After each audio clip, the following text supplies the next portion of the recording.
शहरात प्रस्तावित I T पार्कला करवीर संस्थापिका Chhatrapati Tararani I T park असं नामकरण करावं, तसेच जागतिक दर्जाच्या पायाभूत सुविधा उपलब्ध कराव्यात अशी मागणी आमदार राजेश क्षीरसागर यांनी उद्योगमंत्री उदय सामंत यांच्याकडे केली.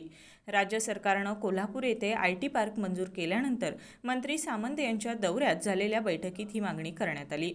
सुमारे 34.36 हेक्टर क्षेत्रावर उभारल्या जाणाऱ्या या प्रकल्पामुळे कोल्हापूरसह सांगली, सातारा, सोलापूर, सिंधुदुर्ग, रत्नागिरी या भागातील युवकांना रोजगाराच्या संधी उपलब्ध होतील, असे क्षीरसागर यांनी नमूद केलं.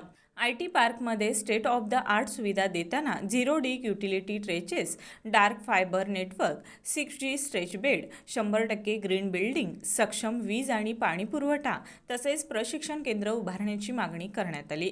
स्थानिक कंपन्यांना प्राधान्य देण्यावरही त्यांनी भर दिला. यावेळी मंत्री सामंत यांच्या नियुक्तीबद्दल त्यांचा सत्कार करण्यात आला. बैठकीत शिवसेना पदाधिकारी आणि कार्यकर्ते मोठ्या संख्येने उपस्थित होते.